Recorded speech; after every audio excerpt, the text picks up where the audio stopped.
Courage is looking at an obstacle ahead of you and saying, I don't know what this is going to be, but I know I can do it. Or asking for help, I think. Right. It's believing in yourself and believing that you will find the tools to help you to figure it out. Today, it's your birthday. Not sure what we mean by that? Let us introduce you to this powerful concept and our community. We are Helene and Christina, and we are on a mission to empower, teach, and remind women to celebrate themselves. Combined, we have over 35, actually 36 years experience as therapists in private practice. Today, though, we come to you not as your therapist, but rather two women in this life stage with you. Our podcast promises to talk about the hard or uncomfortable topics in a way to empower you, laugh along the way as part of our healing, and find joy in life. What sets us apart? We leave you with gifts each and every episode. Now that we're friends, let's make this official. We would love to help start your Thursday mornings, so make sure you follow the show wherever you listen and sign up for our free newsletter at yourbirthdaypodcast.com, and we will drop the inbox to you weekly. Welcome back, friends. And if you're new to the party, we are thrilled you joined us. Today, we're exploring the gifts from courage. Our hope is that this episode is bold and beautiful. Grab your favorite beverage and get cozy. Sharing this episode to those who need to hear it, no matter what their current life situation is, will truly be a gift. We want to start by saying this clearly. Courage isn't something always we want to receive. Correct. It's not wrapped up neatly. It doesn't arrive when everything feels calm or certain. Most of the time, friends, courage shows up when we feel unsure, tender, stretched. But it's also one of the most life-changing gifts we give ourselves. So as you listen today, Christina and I invite you to take a breath, soften your shoulders, and simply notice where this conversation meets you. Let's get started. All I can think of is the Lion and Wizard of Oz. Oh, yes. Okay. I love the Wizard of Oz. I know. I love that visual. Okay. Yeah, and I love Wicked. So I'm just like, oh, yeah. And how, he found his way and it was rough. The road was rough. It was not easy, but he made it there and he found his courage. And what I love about the lion is that he didn't give up. He allowed others to point out to him that he had courage, which I think aligns with a lot of what we are wanting for 2026 community. He had maybe the Tin Man on one side, he had Dorothy on the other. I even remember in the movie him going back and forth, and they pointed it out to him, and he was able to receive it. That's 100%. a gift. It is. I think it's hard because when we think of courage, I think most people think of this huge, armor and ready to fight and just tough. Yeah. And I don't view courage that way at all. I view courage as being able to do something that you're scared of doing. You're vulnerable, you're uncertain, you're doubtful, and you choose to do it because you know it's the right thing to do. You know that you need to do it, right? Yes. You may not know exactly what it looks like or how it's going to turn out, or you may have a totally different idea in your head of what it's going to turn out, but you're open to looking at the pathway, looking at different doors, looking at different roads, and figuring it out. You're determined to figure it out. When you say that, what comes to mind for me is I remember I was in private practice in Naples, Florida for a really long time. I don't know, 11 years. And it was a wonderful, I know I've talked about the amazing group of women that I was in that practice with. But the time came that our son was entering kindergarten, and some things were going to be true. If I continued working in Naples, he was going to have to take the bus, which was fine. He also was going to have to go to before school and after school. And my husband and I did not want that for him as a 5-year-old. Now, we couldn't move to Naples, Florida due to my husband's job. So I had the knowing of what I wanted, but yet there was a lot of fear. And the courage, I think, comes down to a lot like what you were saying. I knew what I wanted for my son, for my family. I had connections in Fort Myers. I had the skill set, but it was still scary, uncomfortable, and new.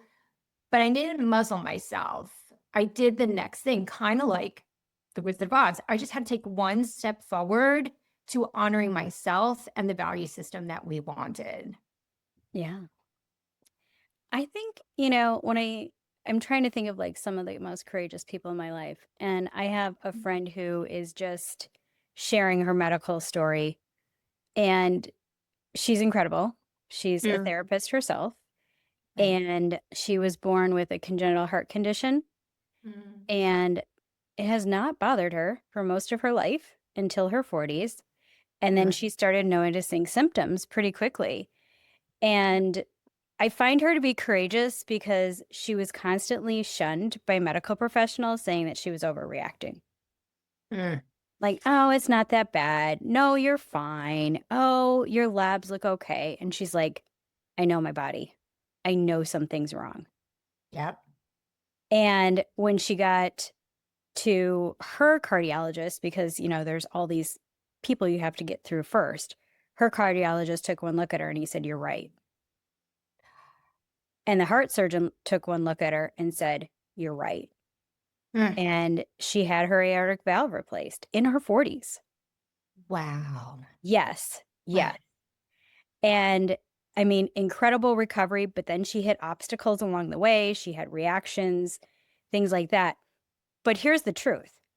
Mm. If she hadn't been courageous, if she hadn't believed in herself, not knowing the path or what was going to happen, right?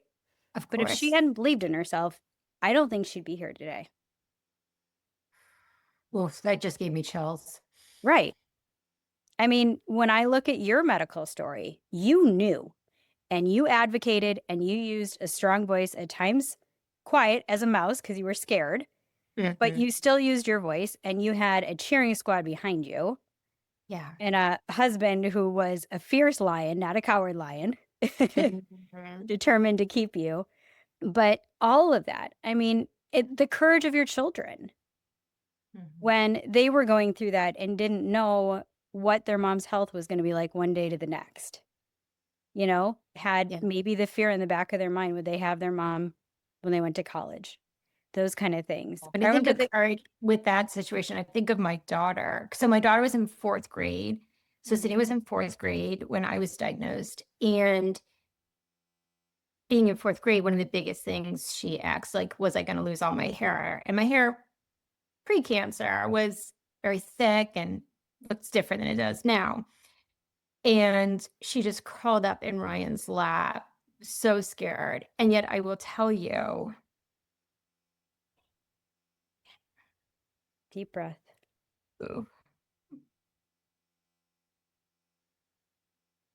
her amazing heart and courage to bust through that fear of hers of how she would experience me, lended to the gift of me seeing her resilience and her challenge herself.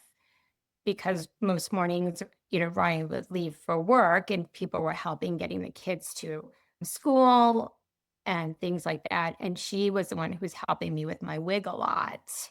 Mm. And I remember like she was in the bathtub and we had a chair in the bathroom and she would just get behind me and make sure it was all on and all the things. And then I go back to Grandma Jean, right? With sadness can come gladness. And when I see her fierce and her fire of courage, I truly believe it would be there no matter what. And I would like to think if some of that was ignited through that really Mhm, traumatic situation for my family, mhm. something good came out of it. And I have Good. such amazing love for her. So yeah. Yeah. I think, you don't walk into any situation having all the answers, right? And that can sometimes be very scary, paralyzing at times. Yeah. But it's trusting and knowing yourself that Mm, you will figure it out. It's also giving yourself grace that you're going to make mistakes. Like, you're not going to do this perfect, right? Courage is learning. Ooh, say that again. I love that statement. I said Courage is courage is learn. learning. Yeah, Yeah. courage is learning. Like, you have to have some brevity to be able to take that next step. And it can be scary as hell, right? Right. I mean, I think of patients who walk in our office, for the first time. And I always tell them the bravest thing that you did today was walk in. Yes. And it's so scary. And you don't know what I'm going to be like. And you're afraid of being judged. And you're afraid of being criticized. And I would say 99% of the time, patients always say after the intake, I feel better. And I Yes. said, yes, because you pushed through that fear Mm-hmm. of coming in. And so Right. I think they're incredibly courageous. Yeah. It's a little bit like how we started this episode, taking the deep breath and watching your shoulders relax. And what I Mhm. love is what you're normalizing courage, and it reminds you you already have it in there with you. It's taking one step forward, and you can allow pausing, you can allow grace, you can Mhm. remind yourself you're not supposed to have all the answers, and Right. you can allow courage to be learning. Yeah. I think, as women, Mm. we are very cautioned on being courageous. But, Mm. as a Christian, I go back to the women of the Bible, and I think the most courageous people in the Bible were women. So for me, I have always seen courage in my roots, but I see it with patients all the time. Like, they're peacekeepers. Like, they will continually sacrifice themselves to not express their feelings, their opinions, their thoughts. And it goes back to what I say, I think pretty much every episode now, you belong at that table. Yes. You belong at that table. And I was telling a patient yesterday that he belonged the head of the table. Like, he's running this Ah, incredible billion-dollar company and he's doubting right, himself. And I was like, no, you belong at the head of the table. You have worked very hard. You have gotten the education, you've gotten the training, and you're rocking it. Like, you're right. connecting with people. So I think it's so true. But I think we're taught to keep peace. Mhm, We're supposed to just show gratitude for what we get and what we're gifted. mhm. And we're supposed to shut up and we're supposed to just deal with it instead of being able to have our own opinions and thoughts. And I Right. think the women behind us, I would like to say our generation, Mhm, and I think our mother's generation, our mother's mhm. generation started the turn in that and Yes. shifting and saying, what the fuck, as they should have. Right. And our generation has gotten louder. But I think our children's generation, like, I think many of the males in our children's generation genuinely see women as equal. Mhm. Many. I'm Mm. not saying all, Mhm. and I Yeah, still think we've got a long way to go, but I right, think that they don't see themselves as better than or more than. right. And women don't allow it because they No. know. They know that they are equal or above. And I wanna go back to something that you said in case I know I'm railing us back, which is kind of uncommon, but I'm gonna do it for a moment because something you said was really important. If you recognize that you are a peacemaker, so what we mean by that is perhaps not necessarily had happened, and we don't want to get too clinical. If you grew up in a home where maybe there was chaos, unpredictability, instability, Mhm. tension, and you did things to create peace, whether getting good grades, whether it was navigating between, let's say, parents who are having a hard moment, because you took in the temperature of the room, and especially if you had siblings and you wanted things to be calmer, you did that role. And if that was something like that you've done and you're finding you're doing that at work, if there's conflict perhaps on your team, and then you're overdoing or overextending or taking responsibility for things that aren't necessarily yours, so that things are peaceful and calm, or even within your relationships. Mhm. What we're gifting you is the experience to just hear what we're talking about and allow yourself to say, if I have done that in the past, it may have served a purpose. It wasn't the healthiest thing, but it was very strategic. Right. And when you have courage, you can drop that armor if you are in safety within yourself and in safe spaces, whether that's work or your relationships. Yeah. I see a lot of adults who grew up in high conflict divorce Right. being those peacekeepers. And what That they makes do sense. is they tell people what they want to hear instead of telling the truth. And then it chronically bites them in the ass Right. They because, muzzle themselves. yeah, they're scared. I mean, it comes from a place of fear and a place of Sure. hurt, right? Mhm. So well intentioned, misguided people, as my marriage therapist says. But yeah. And so then, they're always the yes, sir, yes, ma'ams. Mhm. And then they can't do it all. And they end up failing and struggling because Right. they're so afraid to express their opinion. They're so afraid to think differently. And Yeah. courage is doing that. Courage is absolutely looking at a problem and thinking of a different solution. Courage is looking at an obstacle ahead of you and saying, I don't know what this is going to be, but I know I can do it. Or asking for help, I think. Right. It's believing in yourself and believing that you will find the tools, and maybe that's other people, to help you to figure it out. And knowing that you will figure out the solution in the end, right? That to me is courage. Absolutely. And it's genuinely trusting yourself, Mm. believing in yourself to a Yeah. degree, but more trusting yourself. Like, I don't have it all figured out. I don't know, but I know I need to do this. And that was our move to Minnesota. Yes. That was me launching therapy suites, which was like a huge financial gamble for me. Mhm. That was, us launching this podcast. We had Right. no idea what it was going to look like. I mean, when we first started out, we were going to do these, 8 to 10 women retreats on the island, Right. and it developed into something way bigger. And now we have Ryan saying, "Girls, I love how you dream big, but how do we get down to the nitty-gritty?" And we're like, "Oh yeah, Ryan." Thank you. Right.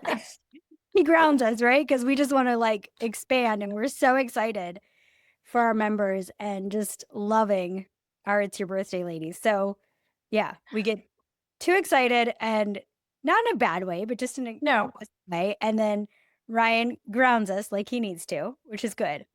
he comes from strategy of like going Yeah. here to Oh, here. he I is. never thought about that. Well, I'll have to tell him that he he doesn't burst our bubble. He gives us ways to get to the bubble. Like, yes. Well, he wants us to take a thoughtful path Yeah. instead of an impulsive, confused without a map. And then we're lost. And for those of you, I don't think I've ever said, like, my husband's an engineer, so like that makes sense. Yeah, it totally does. Love him. Yeah. But, and that takes courage for Ryan because he's Mhm. also conversing with two very powerful women who Right. have strong opinions and are Yes. not very good at being, curbed or, you know, encouraged a different direction. And so he just naturally does it though, because he's believes in himself. He has confidence. And he also knows that we genuinely respect him. Yes. And That is absolutely for sure. and he knows that you have a solid marriage. Yeah. So, All good stuff. yes. Yeah. So I think, it's trusting yourself. Sometimes it's trusting the person you are going to do this courageous thing with, or trusting the people around you to help you. Mhm. Champ's making an appearance, guys. Hi, Champ. Burton is pacing in front of me. Burton, do you want to come say hi to Champ? Mm. Come here. So if you guys are listening and you want to check out our dogs, like go to the YouTube Yeah. because mine's been sitting on my lap, and Come here here. we are Come say doing hi. real life Come say hi. things. I know you're on your leash because you're eating your brother. So now you're mad. Come on. Do you want to see him? There you go. Mhm. Hi. Yeah. Say hi. Look. Champ's like, so Hi, Champ's Champ. blind. I don't want kisses, but you can say hi. Yeah. These are our boys. You get These are videos. our You get boys. pictures of mine all the time because he usually is laying on my feet. Yeah. So, friends, courage also shows up in everyday life. And we want to give you some examples of how perhaps you're already doing courage, and we want you to celebrate them. They may show up in ways like having a hard conversation, setting a boundary without over explaining or explaining, right? Saying no is a full sentence. Yes. You may choose rest Mhm. instead of continually pushing, Mm. letting go of what once fit, and then allowing yourself to recognize if you need support with loss or Mhm. burnout or disappointment. Yeah. All of that, that knowing, that invitation that Christine invited you to have a few minutes ago, that knowing and not ignoring, not muzzling, but rather saying it out loud and even blowing it a little bit stronger so you really hear the message of what you're needing. Those are absolutely all examples of courage that we know you're doing, and we want you to celebrate them. Completely. You know, it's so interesting. I'm thinking of a story that I have not shared. Like, it was probably one of my deepest fears, and I was so afraid to put it to words. But when I was in grad school, they said, you know, it was next to impossible to get an internship or a postdoc in Minnesota. They were just few and far between, and we needed to expand our horizons. And I literally never wanted to leave Minnesota. I was like, what? Mm. So I remember, you know, as my career went on, I ended up practicing in Florida for an advanced practicum. And then I ended up in Chicago for my internship, and then back in Florida for my postdoc. And I just always like, I had created this concept in my head that medical practice, clinical practice, psychologists, mental health practitioners in Minnesota were a higher level standard. And I probably didn't make the cut. I probably wasn't good enough to practice there, is what I told myself. Like, Oh, the story you were telling yeah, yourself. nobody had ever told me that, but it was what I had put in my head because I couldn't, and I say I couldn't get an internship or postdoc in Minnesota, but now that I say that out loud, I didn't even apply for one. I never Oh, applied in Minnesota, but in my mind, I couldn't get it. So why would I apply? huh. Okay. I hear what Right? you're saying, but like, wow. Right. Okay. So when we moved up here, I was scared to death that I was going to epically fail as a psychologist. And, you know, that's honestly, subconsciously, part of the reason why I kept my Florida practice when the attorneys and judges asked me to stick around. Because I thought, well, if we have to go back to Florida because I can't find work here. And Ah, yeah. And then I came up with therapy suites. And I am constantly amazed by how my clientele is growing, how, you know, I've become a leader in our mental health community, you know, that I was on the board of Minnesota Psychological Association for a while. Like, it's just been incredible. And then I've reminded myself, like, you are capable and you right. belong at this table. And if you had never taken the courage to move to Minnesota and launch your private practice here and launch therapy suites, you would have always lived with that doubt. And I go back to the story of like, I also had all that negative thinking about my dissertation and that it wasn't good. And, you know, because the results were inconclusive. And then going to a local hospital that my research was part of the foundation of what they're doing today. And I was like, holy crap. The negative things I said to myself, Yeah. the narrative I had created in my head that was so far from the truth. Yeah. Oh my When gosh. I finally had the courage to come to Minnesota, I just feel like all these gifts got placed in my lap of like undoing that toxic belief system I had created. Like, let's pop that lie. Let's pop that lie. Let's pop that lie. And Yeah. so my confidence in being here as a psychologist has grown exponentially. Yeah. And with that story, I love the gift that you're giving our listener, that courage invites you to challenge and change any past tapes that you have going on in your head. Completely. Yeah. Yeah. It's letting go of what doesn't fit, right? Yeah. Whether it's the clothes in your closet that are too damn small, fucking get rid of Right. them, because you know what? If you ever get back to that weight, you're going to want new things anyway. Love. If it's a relationship that doesn't fit, figure it Mm. out. Figure Right. it out. I just was talking to a woman yesterday who's like, I left my husband for this guy. He's moved in with my kids and it's just not clicking. And she's like, I can't move him out. And I said, why? That's all I said. I said, why? Mm. And she's like, well, because then I'll be wrong. And Mm. I said, how? And we processed through it. And she realized like she needed that relationship to get her out of a very toxic marriage, Right. but they had served their purposes in each other's lives. And it was no longer filling them up anymore. It was no longer meeting their needs.